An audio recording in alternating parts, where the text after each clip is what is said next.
unspoken battle, how Zepbound helps silence my food noise and help me have emotional freedom. I'm very excited to talk about this topic. I'm Elizabeth, Countess of Shopping. I've been on Zepbound the last 2.5 years, and I've lost over 108 pounds, going from morbidly obese, weighing over 300 pounds, to now doing things like lifting weights, being super, super strong, doing things physically I never thought I could do. My knees still crack when I do that, but doing all these physical things, it is awesome. And Zepbound has changed my life. And I got asked recently in a video comment here on YouTube about the emotional component of Zepbound. And so I wanted to dive into this about how Zepbound has really helped me with the emotional eating component coming from somebody weighing over 300 pounds, not a healthy perspective with food. And so how do I change that? I could not, I had tried therapy prior to that, during this process. So when people always be like, you should have just tried therapy. I'm like, babes, I did. I paid a lot of money for therapy and it has helped so much, but in conjunction with helping with a literally physical hormone deficiency in GLP-1 and GIP. And so with that, that has helped me so much with the emotional eating component with food noise or food chatter, of where those thoughts, consistent thoughts about food, craving, the urge to eat. I used to think, because I've been on my first diet since I was 10 years old, that I was a complete whack job. Anyone else relate? It's like, how can I be so successful in every aspect of my life? I've got a hot husband, a sweet kid, a super successful career, done a lot of cool things. And how could I be like that in one area of my life, but then feel like such a failure in another area and this juggernaut of my weight? And so the food noise, the food chatter, that for me, when that started to get silenced with taking Zepbound, what a game changer. Now, to give context, I started off on Mounjaro. There was no such thing on Zepbound when I started 2.5 years ago. Mounjaro and Zepbound are the same thing, different FDA approvals with them. But when that mental squirrel cage was silenced, for me, it really freed up the mental space to do other things of like, okay, what am I going to do? Literally, like, what am I going to fill that with and replace that with? And that's been one of the coolest parts of this journey is we donate a lot of our time to helping with charities. My husband leaving Homeland Security and coming to work for our family business, my sweet son and his journey and being a really good mom to him. So freeing up that mental space of not being consumed on the food component of it because of that emotional eating release. But I could not have done that without having medical intervention with GLP-1 medication. But decreased also Zepbound, it does decrease cravings for high calorie foods. For me, if I were to get off Zepbound, GLP-1 medication, I could not be strong enough to be able to withhold from having chips and sugary foods and just not healthy foods. Like, it would go back to being really, really high calorie, of where I could easily consume 3,000 calories in one sitting and not even blink an eyelash and still be hungry. And then be like, is no one else hungry? Did anybody have that? Or is that just me? Like, literally, like, I am still hungry. Like, I am holding it in how hungry I am after consuming 3,000 calories in one meal. And so I know for me how much Zepbound has played a role in my blood sugars, changing my A1C, my blood panels. Like, life has changed so much as a result. It's also increased in my satiety, meaning I'm getting fuller faster longer. And so it's evidence stacking of, oh, I'm full. Let's put the fork down. Like, what does that look like? When I was over 300 pounds, I didn't have a very clear grasp on that. It was very much white knuckling and like fighting through being full because I never really felt full. And so now knowing what full feels like, knowing what hungry feels like has been so helpful. It's been so helpful. I'm like, oh, this is what normies feel like. These normal people, normal is a dishwasher setting, but what normal people feel like that's so helpful. And then the other component of this is it lessened the urge to binge eat. And so for me, eating copious amounts of food, coming back for a third helping with literally eating so much food, like I could have easily pounded 2 Big Macs, a large French fry, a large Diet Coke, and a little like lick of like an ice cream cone or something. Like, that would have been no biggie. And then had something else big for dinner later on. Like, that wouldn't have just been it for the day. It would have been like breakfast, that, and then something else. That would have been like lunch. So by reducing hunger and cravings with Zepbound, it has for me helped to decrease the binge part. And I look back and I've cried. So I don't think I'm going to cry today. I've cried on enough videos here on YouTube. You could go see those of where at nighttime, that was me in COVID. Every night I was binge eating. I'd put my son down. I'd fulfill my mom responsibilities. I'd clock out of that and then go get a ton of food by myself and go eat copious amounts of food. But the crazy part is if you have like a drug addiction or other like alcoholism or things like that, no, you can kind of hide it. Kind of, not always, not all, but kind of. 300 pounds, you can't hide that ish. People can blatantly see that there is a distorted food perspective and an unhealthy one at that. And so that for me, that really always bothered me. Like, some people can like, some not always, but sometimes like drug users and alcoholics and things can hide it. Not with 300 pounds. There is no amount of spandex that is going to hide that in, even though I really wanted to, of like, I just wanted the binge eating to stop and the copious amounts of food night after night after night after night after night after night after night, like every day. And that's where it felt so like every day I was like, today's the day. I'd wake up in the morning. I'm not doing this anymore. And then later on, there I was again, week in, week out, month in, month out. Like that was the insanity of this. And so what has helped with the emotional aspect? One is being on the right dose. If you are still experiencing and not having relief with food noise or food chatter, perhaps it's you're not on the right dose. And talking to your healthcare provider openly and honestly, if you don't feel like you can openly and honestly talk to them, find a different one. Talking to them about your food challenges with that. But food journaling is super, super helpful. How I'm feeling, to be able to name the feeling with it before I binge eat was something that was helpful for me.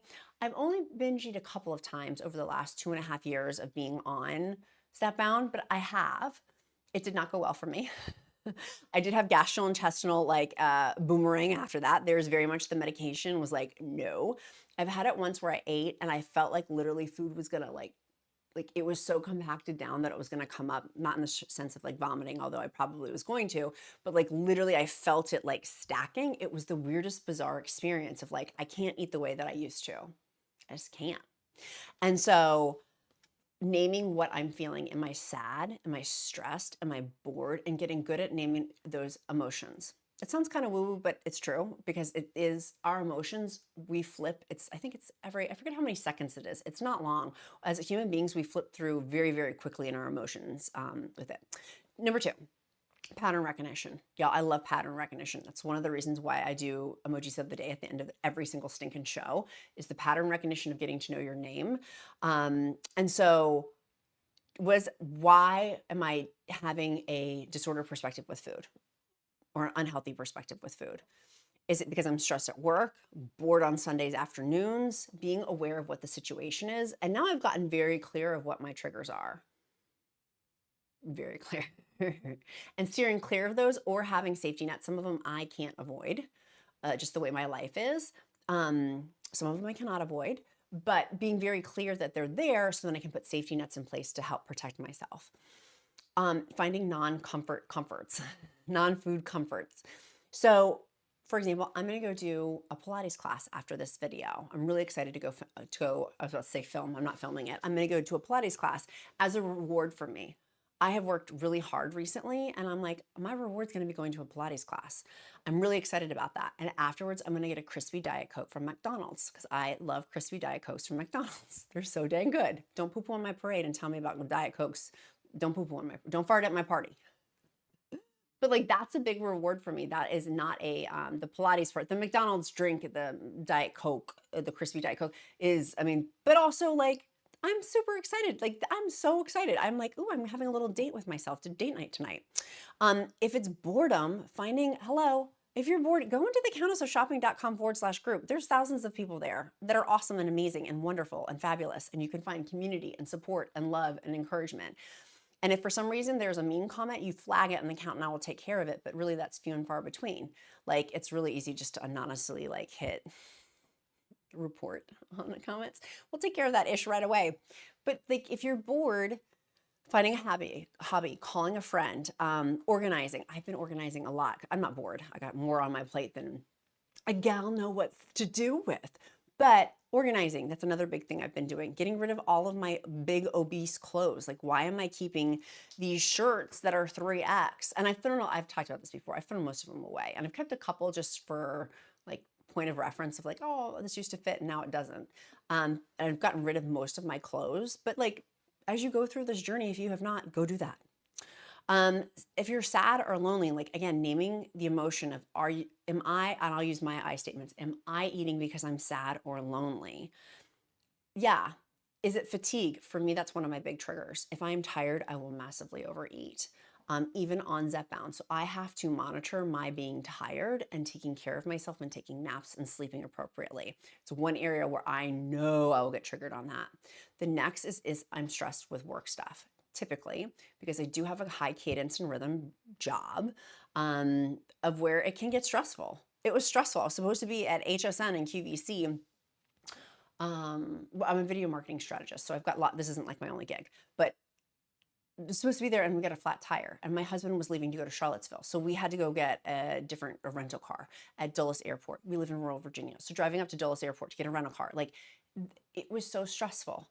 I did not handle that well, and that, in hindsight, I'm like, I've got to mitigate stress and handle that better. And that's one thing I'm still learning that. Still learning that on my emotional eating component. Like I said, I'm still learning. Pause and plan. Pause for 5 to 10 minutes and ask yourself, am I truly hungry? What emotion am I feeling right now? This is a big one that my therapist always does for me. What do I really need? What do you really need? Oof. I'm like, you're right in my soul. Like sometimes, usually more often than not for me, I'm like, I need a hug. Usually is what it is. Like I just need some form of love and validation that I'm an okay human being and I'm loved. And what do I really need? I need a hug usually is what I need to say, typically, of where I'm stressed out. And that's what I really need. I don't need X, Y, and Z in terms of food. Mindful eating practices. I'm going to keep going with these, but I feel very compelled right now to fill this in. This is not part of my script, so forgive me if I do a squirrel, but I want to say it because I feel compelled to say it, and so that means I'm gonna lean into that feeling.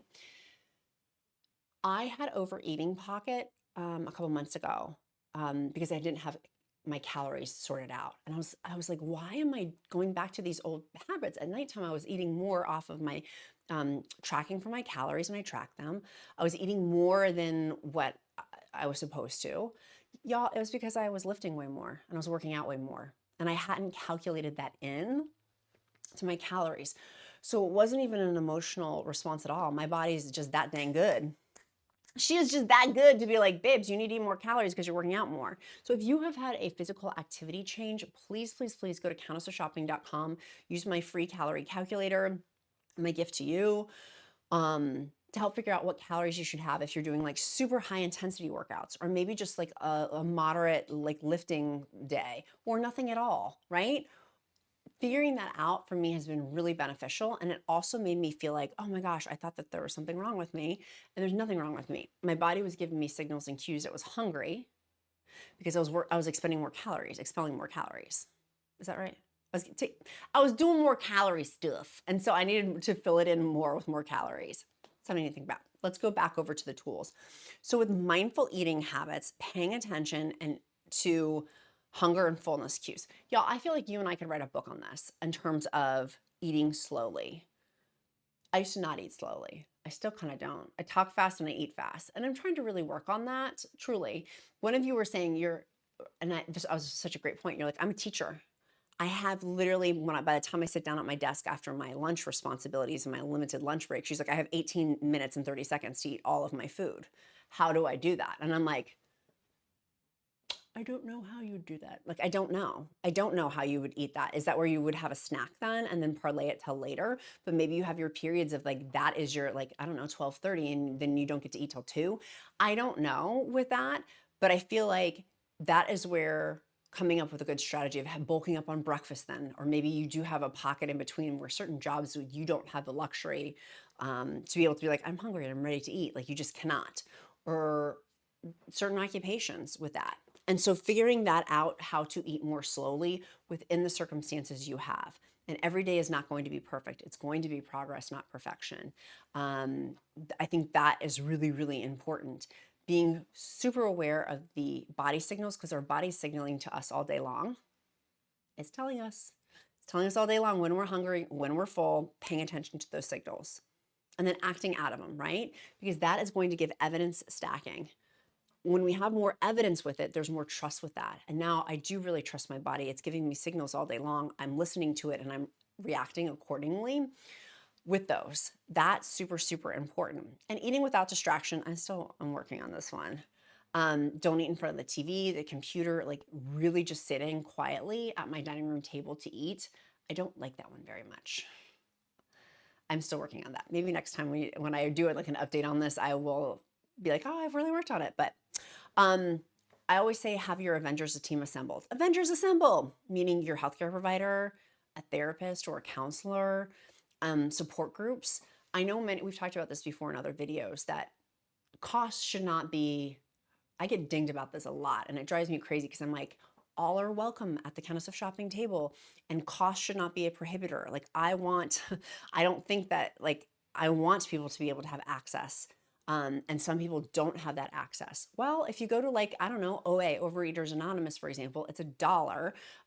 If you put in the basket to have a support group for free, it's for free, meaning $1. I'm not free, but it's $1, right? In your area, you can go to Overeaters Anonymous and Google that and see they have a bunch online, so you don't even have to leave your house. But these support groups, that can also be helpful. I would encourage you, though, lean into countessofshopping.com, the discussion group, because people there are in GLP-1, but also have a very firm emotional response base, that they're emotionally grounded, right? Like, it's a good group. That is something to help with where you don't have to pay. My group's free. You don't even have to pay $1 like at Overeaters Anonymous. Adequate prioritizing self-care, meaning adequate sleep, stress management, and movement, and not depriving excessively.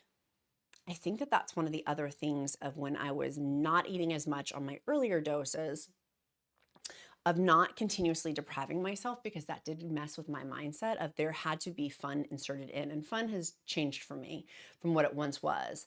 I am still a foodie though, don't get it twisted. Like I love me a Zuzu mignette for my oysters. like I love stuff like that. I'm like, bring on the bouge. We just did a little caviar tasting the other day. I'm not saying that to brag or boast. I'm saying for my taste buds, that is treats for me that are few and far in between, but I really look forward to and enjoy. And that helps me with this reduced appetite that I can focus in on higher quality foods, to be honest. It used to be about quantity and now it's about higher quality. And that has been really, really helpful with nutrient dense foods like high protein, lean high protein, fruits, fiber as well. But extreme restriction can backfire. And I can speak from my own personal experience that having some leeway with this, I track my calories. I do like tracking my calories daily, but overall for the week, accountant Jamie had recommended that in her comment, and I'll foreverly be grateful and reference her from here to kingdom come about how appreciative I am of that perspective of on day 2, my calories look very different than day 5 because of half-life dose on day 5, day 6, day 7. That is different. So taking the overall calories for that is actually very beneficial because then I don't feel like a loser if I slightly go over. I want to be a loser, the biggest loser. Okay, occasional treats. I did a video recently on how I didn't end up having Pizza Hut pizza, and I ended up making a healthier low carb tortilla, and it was really good, and I loved it. And someone's like, "You can have treats," and I'm like, "Oh, that video wasn't on me having treats because I had already had a treat. Like I'd already had something recently. I forget what it was, like chips or something like that." Which I love. Those are like one of my favorite things. I love a good dip, honey. I love a good dip moment. It's so good to me. But 7-layer dip, spinach and artichoke dip, bean dip. I love dips. Tzatziki dip. I love dips. And I had already hit my calorie like deficit. Like I had already, to be in my calorie deficit for the day, I couldn't have that Pizza Hut. So it's not that I can't have Pizza Hut pizza, which by the way, apparently in July, there's $2 personal pan pizza days. I said, get that, book it. I don't know why I'm on a Pizza Hut. Pizza Hut, call me. I've been like I don't know why I'm liking Pizza Hut so much. Is there like some subconscious thing where in my dreams? But the point of the matter I'm trying to say is it wasn't about the Pizza Hut pizza. It was for me proving to myself I could stay in my calorie range and that I could do it. Because frequently I've not done it and I've caved and I've broken my commitment to myself. And so that for me I was super, super proud of. But yeah, we can have treats. Literally this weekend I had some cinnamon buns. We got fresh, made from a local bakery. They make them every Saturday morning. They smell so delicious. They're ooey gooey and hot, and they're so good. I literally had a couple of bites, and then I threw the rest of it away. I was like, I have so enjoyed this, and let me throw it in the garbage. And it was awesome, and I was so proud of myself. So I want to share that with you too. If it's not about continuous deprivation, for me, I've got to have fun in this. Now, this is a wide hoop. Our obesity is very different for different people. It is a very wide hoop. So the way you do this may be very different from me, but our roads will still lead to that we're at a healthy weight loss journey, right? And so giving each other grace, love, kindness, compassion, I think not dinging people for certain things. It's fascinating to me when I post my like what I eat in a day. I post those to hopefully give encouragement, to show somewhat realistic of what I'm doing. The intention is not to be like, oh, I'm better than you or you're better than me because we eat X, Y, and Z. Not at all. It's to help encourage and motivate. But it's fascinating to me how many people come out as like know-it-alls with it. And I'm like, dude, I'm not a know-it-all. I hopefully don't pretend to be a know-it-all. I love saying it's my experience, strength, and hope, because I'm not a know-it-all and I'm still learning and I'm still growing. And you know, I feel like that's part of this of like, I don't want to stop learning. I want to keep growing and stretching and like lifting. Like today going to Pilates, I'm so excited to be like, oh my gosh, I haven't done this in a while and it's going to look a little rickety and rusty, and that's okay. So I think the point that I'm trying to make with illustrating this example is it's a wide hoop. We can do this a bunch of different ways. So from this, take what you want and leave the rest.